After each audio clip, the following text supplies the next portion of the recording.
Welcome to Aging with Pride, the joys and WTFs about aging queerly. We're your hosts, Wendy and Debbie, and we're serving up a hot cup of wisdom with a splash of humor on the side. Think of us as your guides through the wilderness of aging queerly. So settle in and join us for episodes that prove that the best chapters of your life might just be the ones that you're writing now.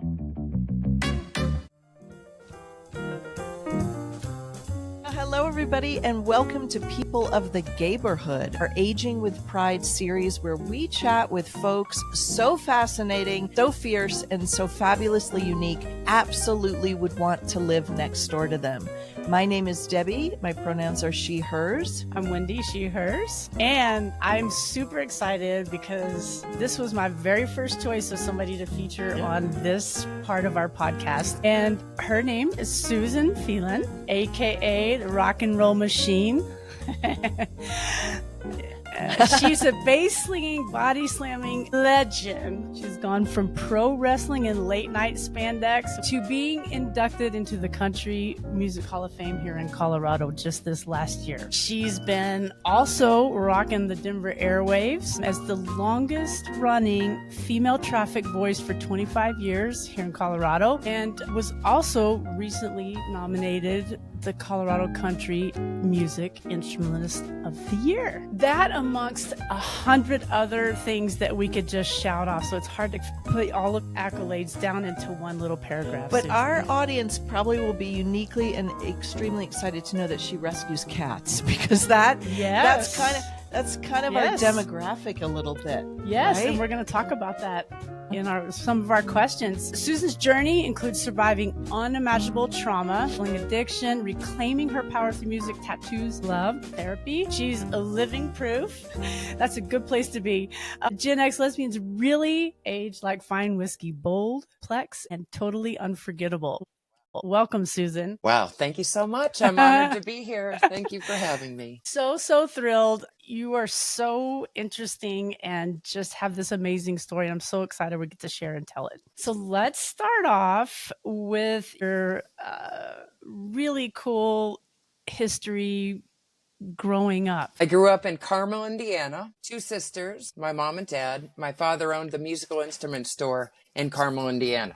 The coolest shop in Carmel, Indiana, right on Main Street. You know, the musical instrument store, everybody went there. It was just a really wonderful, happy place to be. And of course, that's where I wanted to be and spend all of my time with my father. He taught lessons there. There was always music going on. So when I was very young, before I learned instruments or anything, I would just go and spend the day with him and just be in the music store and be surrounded by the music. So that was amazing to grow up in that environment. And I lived in one house growing up my entire life. So I went to the same school system from kindergarten all the way through graduation. A really privileged high school and, school system. We had radio and TV and music and theater and sports. And I just had so many opportunities in school. So I was very grateful for that. And I took advantage of all of the opportunities growing up.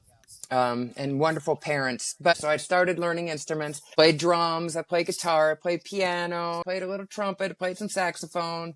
But ultimately, I wanted to be a bass player like my dad. The roots run deep. They run deep. He was an upright bass player. He was a jazz man. And so basically that's where it started. I was 7 years old. He put a bass in my hand, said, well, let's teach us some bass. What was the first song you ever learned on bass? Well, that's hard to remember. But one of my first gigs, I was in 5th grade and I played my talent show with my dad. We played Kiss from Beth. I had the Kiss makeup on. I put the Kiss makeup on and I played my bass, and Dad was playing guitar with me, So that was like my first memorable moment playing bass in 5th grade. Oh my God, that's amazing. Now, Did your dad wear Kiss makeup too? Dad did not wear Kiss makeup. He didn't? That's amazing. Yeah. And you still play stand-up bass like your dad. You know what? For someone you two know exactly what that means, but can you describe what that looks like for people who might not know what that means? So I play upright bass. It's a big acoustic bass, doghouse bass. I never played it until my dad died. When he died in 2004, I inherited his upright bass. So that's when I first got my hands on an upright bass, and that's when I really started playing it. But yes, I will stand up on my bass. twirl it around, toss it in the air, do anything that I Wow. can. But I love to stand up on it and wow the crowd with that I and love play it. it. It's super fun. I love playing the upright. It's opened up a whole other world to me. It's a completely different style, an instrument as opposed to playing an electric bass, more rock and roll type bass. So I Well, and love it. you're so great at all of the styles. And you're not just up there playing music, you're a performer, an Thank you. entertainer. Yeah. Music really moves me. I mean, it runs deep in my soul, and I'm so grateful for it. It's taken me a long time to get to the point where I feel really free up on stage, but that's one of the places that I absolutely feel really free and uninhibited is up on stage. What do you mean you didn't feel free until just recently? Well, I'm a pretty shy individual, kind of, just introverted. And I played music, but I just kind of stood in the background and I played. And I was afraid. I didn't have a lot of confidence. I was nervous until I joined a band called Rexway in the early 2000s.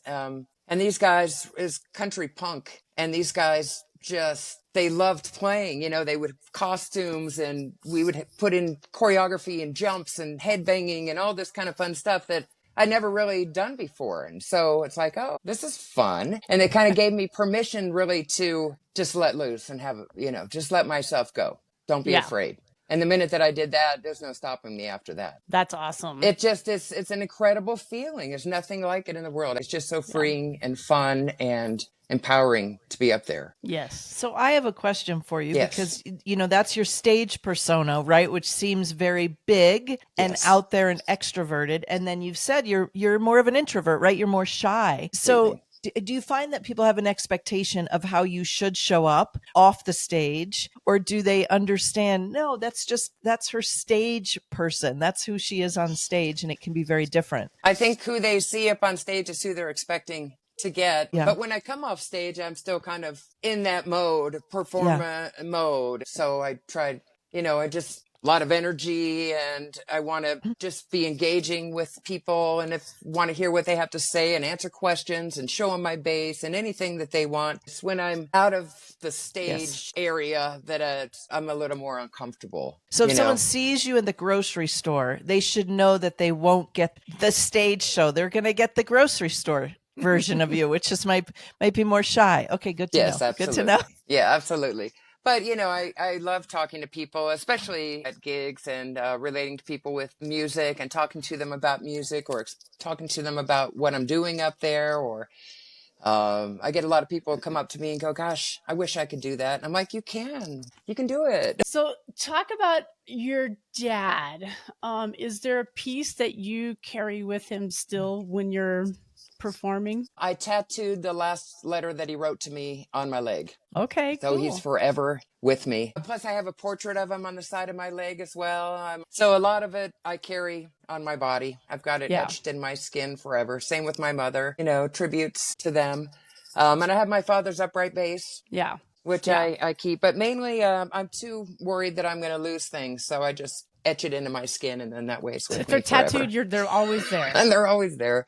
That's awesome. Let's talk about your mom for a minute. What a wonderful woman. I lost her in 2019. Just a large personality. My mother loved animals and spiritual Native American spirituality. She just took care of us. She raised us, and I don't know how she did it. I don't know how she raised me and my sisters and everybody else in the neighborhood that didn't have a place to go. They came to our house. My mom took them all in, all the little misfits. I like to search out kind of the little misfits and come in because I'm a little misfit. I just feel like I'm a misfit. I don't fit in places. So, my friends and people that I like to search out, I got that from my mother. So she did. She would have exchange students in her house and just anybody that needed somewhere to go. And she worked her ass off. God, she worked so hard. She worked a full-time job. And then, she was typing at night for a law firm depositions in the middle of the night so that she could get us whatever we wanted. Just make sure that I could play sports, that I could play music, that my sisters could be involved in. And I know she really struggled and had a really, really hard time. And I realize that now as I've gotten older, just the sacrifices really that she made for us. And she loved being a mother, and I loved having her as a mother. She's an amazing lady. Are there ways that your mom showed up for you that you didn't understand when you were younger that now you really hold on to and appreciate? She showed up for me.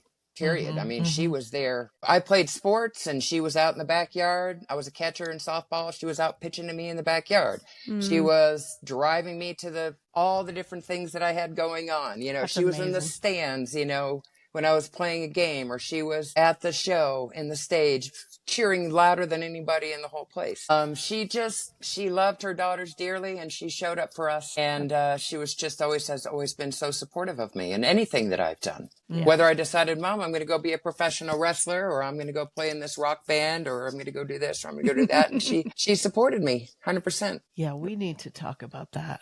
The professional wrestling. We should talk about the Because you just dropped that very casually. Oh, yeah. And you said it like, you know, she supported me if I wanted to go become a professional wrestler. There has to be a story of how one formulates the idea that they want to get into professional wrestling. Well, I used to watch Glow on late night television when I was in high school, right? And I loved it. It was the coolest thing ever. And can you explain what Glow is, just for people who might not know what that means? Gorgeous Ladies of Wrestling. Okay.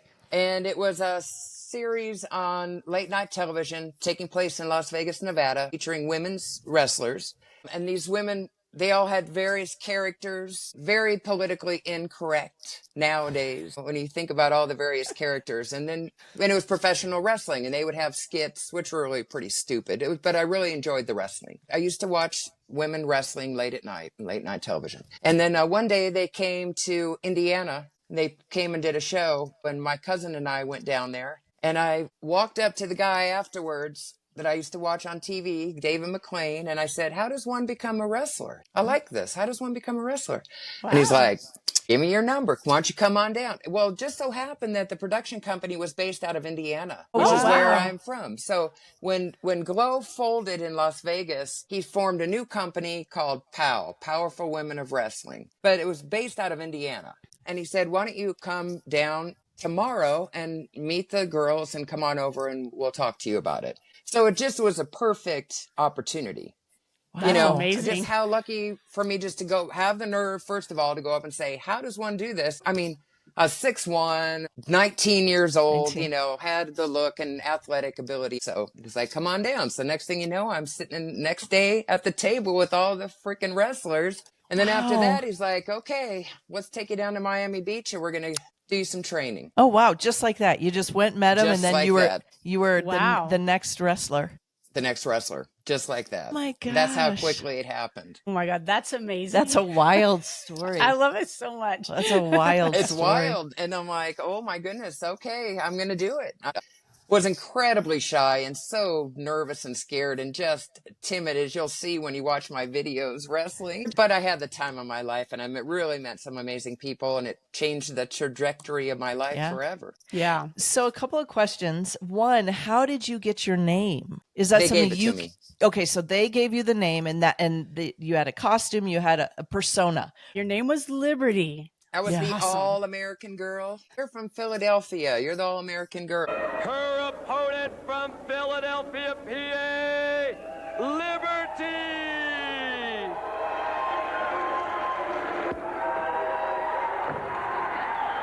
My first costume was a bathing suit that they, I went and brought a freaking blue bathing suit, and my gals that I was working, they like, let's sew some little things on here, some little silver things and a couple stars and get you some silver boots. So it was very, cheaply done. Cheap. I gotta say, that sounds way more interesting than bedazzling as a dance mom. Yeah. So that's what I was wearing, a bathing suit for the first season. And then the second season, I think they got a little bit more money and actually got a custom sparkly top and custom boots and a custom cape. Yep. Yep. And, I was going to say, because I saw the boots and I was admiring them. Yes. And then Wish do I you still still have had the 'em. boots? Oh, you don't? Okay. Darn. Yeah, we I saw wish that I did. outfit. How Yes. long were you Lady Liberty? I did that for a couple of years. Basically, we would go on the road in buses and travel around in these different cities around the South and the Midwest and tape a season. Then that was it, and then I was done. So I would do a couple one-offs, going out and wrestling with the gals. One time we went to Texas and went to some other thing and did some offshoots of wrestling. And then we had the second season of wrestling where I had a little better costume. So that was the 2 seasons that I did it. And then POW folded, and there was no more. Oh my gosh, what a wild, I know that. totally unique. I mean, Oh my goodness. And it just prepared you for your yes, stage persona now. Right? Right. yeah. Or maybe it didn't. I don't know. It was just a hoot. I mean, it was just so much fun, I really didn't know what I was doing. A lot of the girls were models and actresses. Some of them were really legit wrestlers. There were a couple few really legit pro wrestlers that were really, really great. The rest of us were just kind of learning as we go along, Mhm. Yeah. Wow. Did you ever so get hurt? not severely. Okay. No. I broke a Define. finger. I was going to say like define severely because I broke feel a like finger. your not severely is way different than my not severely Yeah. probably. Nothing bad at all. Nothing bad at all. It's pretty gentle. Yeah. I mean, the stuff that people do now really is so advanced in comparison to kind of the moves and stuff that we were doing. But we'd body slam and clothesline and drop kick and do all these various kind of moves and stuff. Nothing like flipping off the ropes and all this kind of stuff. Now it would be fun to do it again. I would love to get back in the ring again. I think it would be a blast. Do you think it would be a different experience though at 56 than at 19? I'm not afraid anymore. I was like, bring it on now. I'm ready to get back in that ring and do some That's fighting. amazing. Really, really, really. It'd be so much fun. I don't know if my body would much appreciate it, but it would be a lot of fun. It would be fun until the next morning and you eat like 18 ice packs and some Advil. And that's how I feel some nights after a long stretch of gigs too. The ice packs are handy. Okay, can we switch gears for a minute and go to a little more serious topic? Absolutely. So you shared with us that you're a survivor of sexual violence. Do you mind talking about that? Oh, absolutely. Happy to talk about it. It occurred in college. I'd been in college for a couple of years. A friend of mine and I went to a house and they separated us. Next thing I know, I'm getting picked up and dragged to another room by a group of gentlemen and sexually assaulted. And I didn't know what the hell happened. I dropped out of college. Nothing was ever talked about, right? So I didn't say a word about it to anybody. I think I told my sister, that was it. I didn't tell my parents. I didn't tell my friends. Most certainly didn't go to the police. Barely talked to my friend about it when I found out she was getting assaulted in the other room as well. It's mind-blowing to me that it happened to me, first of all. Yeah. Because as I've read about it and I've learned about it, it wasn't my fault, No. which I know. I didn't consent. It wasn't my fault. But I sure carried a lot of shame and I carried a lot of guilt for years and years about it. We live in a culture where we're supposed to feel that shame, right? Like that's what our culture expects of that scenario, which is so harmful. terrible. Right. How I can't fathom the journey that you've been on to really be able to come to the point where you can talk about it and share. So how did you get to the point where you could really open up and speak about it and kind of speak your truth in it all?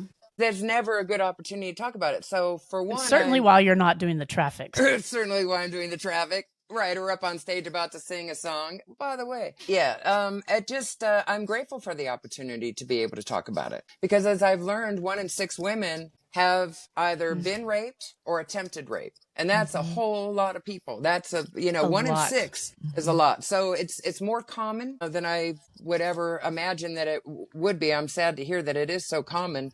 But, I survived and I'm gaining my power back. It happened so long ago, but I still carry the scar with me forever. That's something I can never take away. I used to be feminine. I used to dress in skirts and feminine. I used to like to be proud of the fact that I'm a beautiful woman and I have a beautiful body. Well, the minute that happened, man, I shut everything down. I do not want to share you to see my body. Like I just shut down. I didn't want people looking at me. I don't want you gawking at me. I don't want you touching me. I wanted to numb myself out and disappear because of I felt so robbed. A piece of me was just taken away and I was pissed off about it. So, my God, yeah.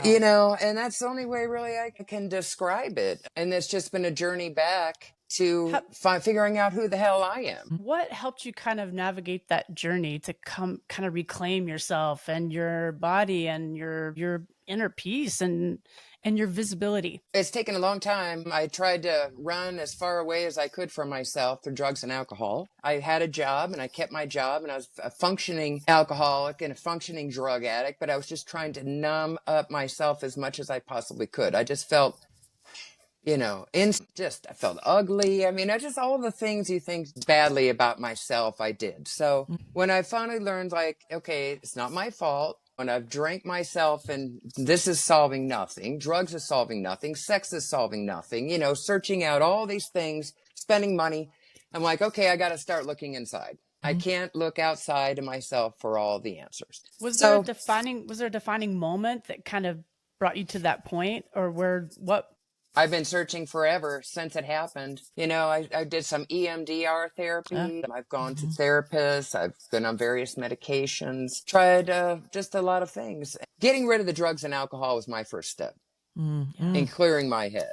Yeah. And after that, it's like, okay, I got to deal with life on life's terms. I got to deal with myself, and I can't self-destruct. I'm alive. I'm healthy. I'm here. Life is pretty special. I'm very grateful to be here. And then I met my wife, 12, 13 years ago, and love really has been very healing for me as well. Where did you two meet? We met out at a show at Bender's Tavern. I was not performing, although she had seen me perform. She knocked me out. It was love at first sight, if you believe in love at first sight. The journey has been through love and acceptance of myself and therapy. And I love therapy, and I've been going to therapy, and I've found a great therapist, had a lot of crappy therapists. I just decided if I'm going to be sober, it's time to be honest with myself. I don't know how much longer I have left to live in this life here. And I'm tired of being in pain, and I'm tired of being miserable, and I'm tired of being sad. So just got sick and tired of being sick and tired. And started taking my power back. As I mentioned to you, tattoos have helped me to be able to take my power back,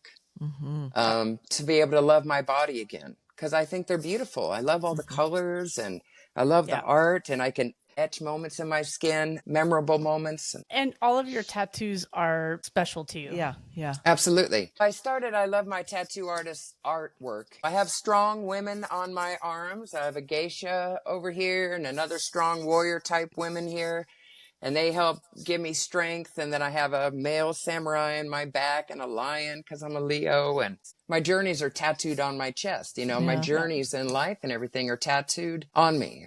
I love that. Let's talk about you and Lisa, since we're on the subject. Yes. Lisa has changed my life also. We're complete opposites, for one. Complete opposites. But yet we managed to work really well. We take care of each other, and we connect on a level, I'm grateful. I can be myself, and she accepts me, flaws and all. And sometimes it's not pretty. It's hard being in a relationship. It's difficult. And I'm a difficult person to be with too. I've got my quirks and everything, but we get along really well. We've been around together about 13 years. We did a committed ceremony. We've done a civil union. We've done a marriage. So we've got all of our bases covered. Good. You went through all the steps. All the steps. I'm a stepmother to her 2 adult children now. She's got 2 wonderful kids, grown kids. And then also for the past couple of years, Lisa's nephew has been living with us to go to school, have an in-school experience. So we have another human here in our home, a young boy. And that's challenging, but he's a really, really good kid. And I'm grateful we can open our home to him. Great. Well, and those of us that witness your love from the outside looking in, it's very special to watch you two together and how you both kind of light each other up. I feel very fortunate to have her, and we just pick up the slack for each other. And I have a partner in life that I can get through the hard times and the good times, and somebody to take on this life with. And it's really nice. And she's an incredible cook too. I mean, I wouldn't eat if it weren't for my wonderful wife making sure that I eat. That's a bonus. We cannot downplay the importance of having someone in the relationship cook and like to cook and be good at it. I would not eat. It's the last thing I think about every day. Oh my God, I got to eat, man. But she takes just such good care of me. When she knows I've got a really crazy day, and she'll, well, here, I've made you a burrito for breakfast, and here I pack you a lunch because you got to go to work, or here's some snacks because you got a late night gig. We look out for each other, and that she takes such good care of me, and I hope I do the same for her as well. Yeah. Do you want to talk about Forgotten Felines? I do. Forgotten Felines Rescue Denver. We've been volunteering for them for about 7 years since we bought a home and we moved in our house, and there was a cat outside of our house. Like, what do we do about this cat, and she would be all under the thing when it's raining and just look cold and sad. So we contacted Forgotten Felines, and they helped us trap her, and then get her fixed. So then we started volunteering with Forgotten Felines, and they do trap, neuter, return, which is called TNR. It's basically you help find the feral cats, get them fixed so that they don't keep reproducing out on the streets. The ones that can be adopted out, we take in and foster them, and then they get adopted out. The ones that can't be adopted get put back out on the streets, and then we feed them. I don't feed them. Lisa feeds them. She has probably 50 cats at 3 different stops, and Lisa's just one person of many. Like, there's so many colonies of feral cats that live out on the streets. So Lisa goes every other day, 365 days a year, and feeds these cats out on the streets. And then she'll be like, oh my gosh, we just have a new cat. So then she'll have to figure out how to trap the cat, and we go take him to the vet. Oh my gosh. It's a big deal. I mean, it's taken up a whole lot of our time and our energy and our money. And we have one cat that has a bum leg, and it's supposed to be euthanized. And Lisa's like, I don't want to euthanize it. So now it lives in our house. A couple more cats that we can't get adopted, so they live in our house. And we've taken in a lot of kitties, unwanted cats. We take care of them, and they live in our house. And I'm grateful that we can do it and take care of them. And you foster and adopt quite a few out. Yeah. Yes, we do. We do. And the rescue itself deals in hundreds of cats, up near thousands of cats in a year will be taken off the streets and fixed yearly. And that's just 1 year. So it's just nice to be able to get out information about it. But if people please get their cats fixed, and if you need help, there's low cost things out there that are available for people to get their animals fixed. But I'm grateful that we can do it and we can help the kitties. Let's talk about your music for a little bit, because I've watched you play in the music scene for close to more than 25 years, at least. But now you are playing with Ryan, Chris, and the Rough Cuts. You guys play over 150 shows a year, upwards. Yes. We did 150 shows a year when I was in my 20s. I can't fathom doing that now, on top of having a full-time job. So talk about that. Your career as traffic reporter, your career as a musician, and how do you stay on top of all that and make it through a show and then up early the next morning for traffic? What keeps you going? Well, my wonderful wife makes sure that I eat and I'm well taken care of. So I really have to thank her, because she helps keep me fueled, and she helps take care of all of the animals when I'm out of town, and she holds the fort down here at the house. So having a very supportive partner is something for me that is just has enabled me to be able to go and to do all this. But yeah, I'm a traffic reporter. I've been reporting traffic for about 25 years here in town. I've been in Colorado about 30 years. I've been playing since I've been in Colorado, in so many different bands over the years. Oh my goodness. And so many incredible musicians that I've played with over the years. We got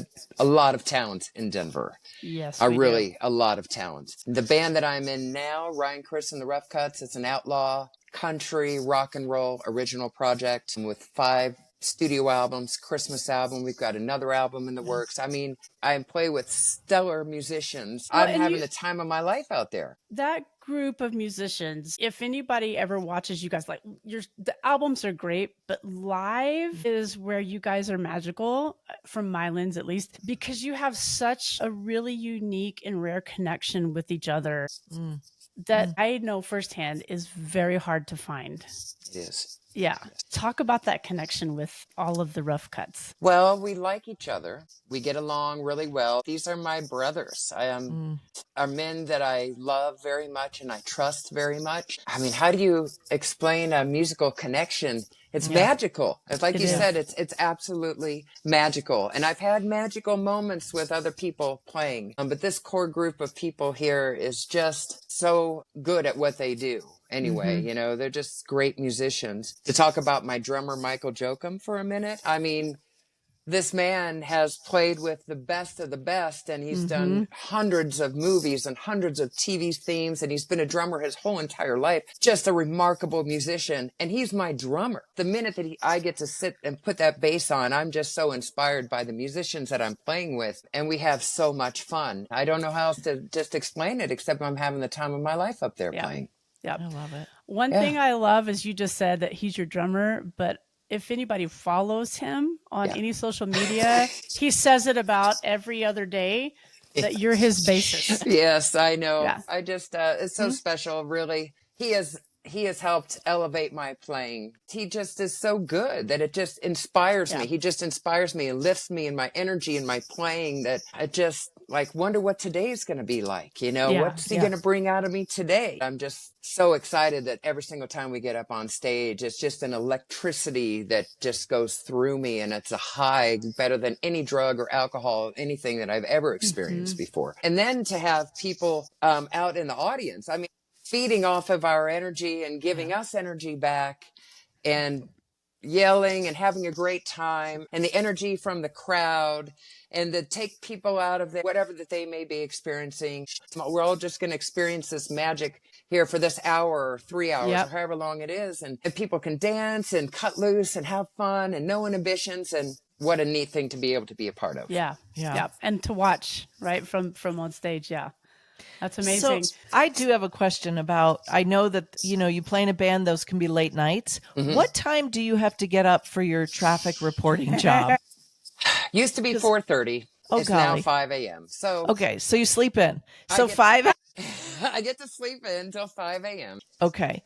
And then how did you get into that? How does one get into traffic reporting? Was it the same? It's a natural career path to go from wrestling to traffic reporting. I mean, well, I've always been interested in radio and TV. When I was in high school, I had the opportunity, because we had a television station in my high school. So I did some television. I'm like, gosh, radio and TV looks really cool. My ex-girlfriend at the time's father was in radio, and she was a traffic reporter. She's like, oh, I don't really like this job. And I'm like, man, that'd be so fun. I want to do that. So I submitted a cassette tape of me doing some mock traffic reporting, and like, why don't this will be fun? Let's give this a try. And I got the freaking job. You know, the guy's like, why not? Come on down. Why don't you be a traffic reporter? It's great. That is a great takeaway right there, because you asked. Because I asked. So 25 years. Wow. That's amazing. Okay, so in 25 years, I'm sure that there's been a lot of just the normal daily traffic reports, the crash on 25. Yeah. What's the weirdest thing on a traffic report that's come up for you? Well, when we're in the middle of our egg, you know, all the egg prices are going up, and eggs, and oh my God. But then there's an overturned semi of eggs everywhere, all over the freaking thing. Like, oh my God, or overturned beer truck, and there's just beer spilling out all over the place. You know, like, I can't deliver bad news. I know.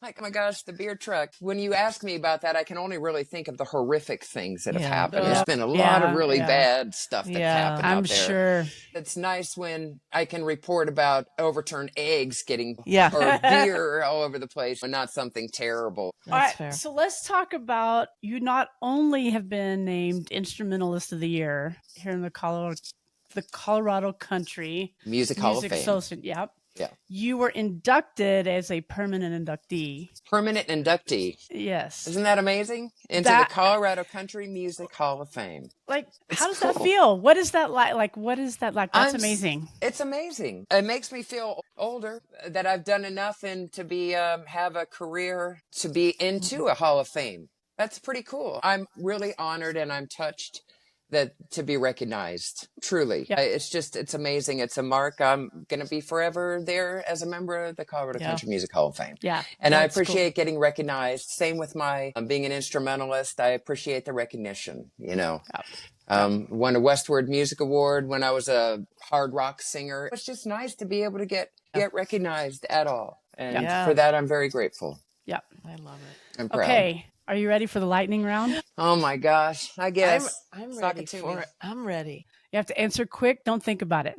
Coffee or cannabis? Cannabis. Favorite tour snack? Favorite tour snack? Lemonade rings. Okay. All right. Gummy worm rings with nuts and sugar. Okay. Okay. Yeah. Awesome. Best adrenaline rush? Live gig, wrestling match, or rush hour traffic? Live gig all the way. Okay, if your life had a soundtrack, what song would be playing right now? Staying Alive just popped in my head by the Bee Gees. Love that. That's awesome. And the furthest thing from what you play in Rough Cuts. That's awesome. Okay, just a couple of wrap-up questions. What is something younger Susan would never believe about your life today? And what would you tell her if you could? I just said I've made it this far, that I'm a badass body slamming rock and roll machine. Yes, I can't you are. believe it, that's a lyric to the song that Ryan wrote about me, and it so applies so well just generally to my life. I wanted to be a horse trainer when I was a kid, or Gene Simmons. I wanted to be a bass player, or I wanted to be a horse trainer or a teacher. I never saw myself doing this. I mean, I wanted to play music, but I never would have seen myself up there on stage actually doing it, on this grand scale that we're doing it across the world. What legacy do you hope that your life and your music leaves behind? Boy, gosh. My legacy, I guess, of love and kindness. I would like to, being a kind person, a loving person. And I guess just maybe to inspire. I want to inspire people to not be afraid to go after what you want to go after. Yeah. When I see young girls and they come up to me and go, gosh, I wish I could play bass. You can play bass. Yeah. You want to be a wrestler? Go for it. I mean, if there's something you want to do, go up and ask that guy, how do I become a wrestler? Yeah. We get one shot. I think of that Eminem song. Yeah. Losing yourself. You get one shot. Opportunity comes once in a lifetime, and just don't be afraid.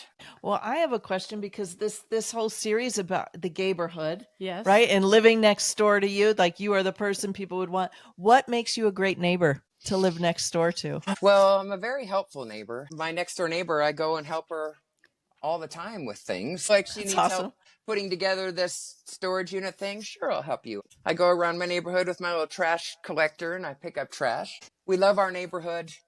Yeah. And our home is open and for people to come. And we want to be good neighbors. Do your neighbors ever get a free concert every once in a while?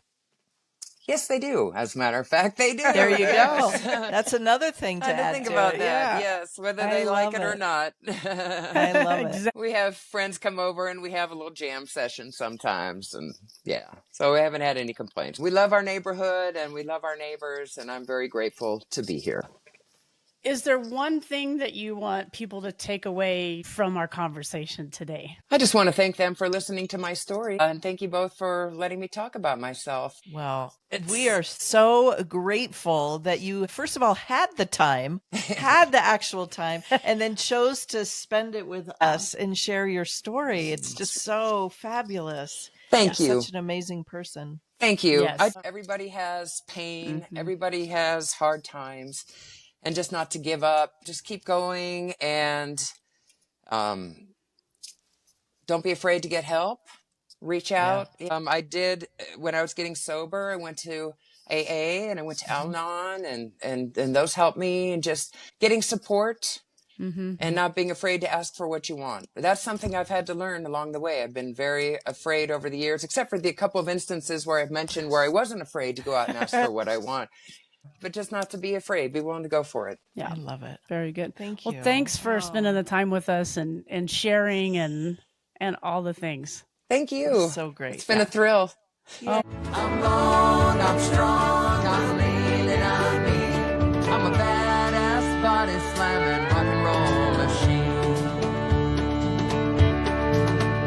I'm a rock and roll machine. Thank you for joining us on today's episode of Aging with Pride. Whether you are in your 40s or your 80s and beyond, we are here for every glorious chapter. Please find us on social media, YouTube, and wherever you stream your favorite podcasts at Aging with Pride Podcast, as we keep the community conversation going. And remember, getting older isn't about fading away. It's about aging forward with pride. See you on the next episode.